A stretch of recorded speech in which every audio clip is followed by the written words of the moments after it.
Teaching Teacher 1 for 5 years, no step. Promoted to Teacher 3 in 5 years. Last January 13, 2024. No step pa rin. Hayaan mo lang, savings mo na lang when you retired. Sure, makakakuha ka. Other teachers, Tito for 20 years, received 90K and step increment last December. Yun pong step increment ay binibigay po dapat yan, no? Kapag tayo ay 3 years in service sa isang particular na salary grade, no? Kapag hindi nagbago yung salary grade mo, yung position mo, ay after 3 years dapat mag-step increment ka.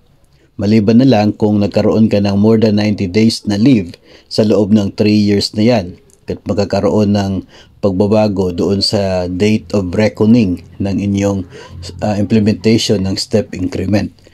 Pero talagang magkakaroon ka dapat ng step increment. Napakahirap naman kung 5 taon ka na, hindi ka pa nag-step 2. No? Hindi rin maganda na sasabihin natin na hayaan na lang yan kasi magiging savings mo. Kasi sa totoo lang, kapag ikaw ay dapat na talagang ng step increment, ay dapat tumaas na yung sahod mo. Maraming nawala sa'yo kapag hindi na-implement yan kaagad. Una, yung remittance mo sa GSIS kulang-kulang. Huwag kang magtaka kung mayroong arrears dyan sa premium remittances mo. Dapat ka na step 2, yun na yung requirement na remittance, tapos step 1 lang yung sahod mo. Talagang kulang yung makakarating sa GSIS na remittance. Pangalawa, kapag kulang yung remittance mo, mayroong arrears, apektado yung PPP. Ano yung PPP? Period with paid premiums. Imbes na 1 buwan yung ire-record ni GSIS na remittance mo sa buwan na ito, kulang-kulang yung record. Baka 0.9 na lang, no? O kaya ay 0.95 instead of 1 month. Kasi kulang yung remittance. Kasi kulang yung sahod na binigay sa'yo kasi hindi na correct. Hindi na bigay sa'yo yung tamang sahod. Another thing, kapag usapin pa rin ng GSIS, kapag hindi na-implement yung step increment mo, edi mas mababa yung pwede mong mautang under the MPL kasi base yun sa basic salary.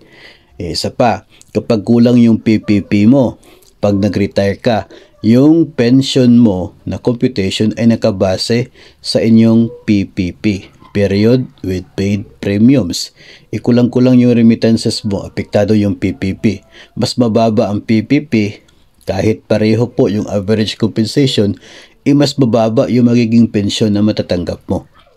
Ngayon, isa pa, kapag nagbigay ng bonus, base po yun sa basic salary mo, hindi nag-implement ng step increment, hindi na bago yung record ng basic pay mo, di mas bababa yung matatanggap mo na mid-year at saka po year-end bonus. No?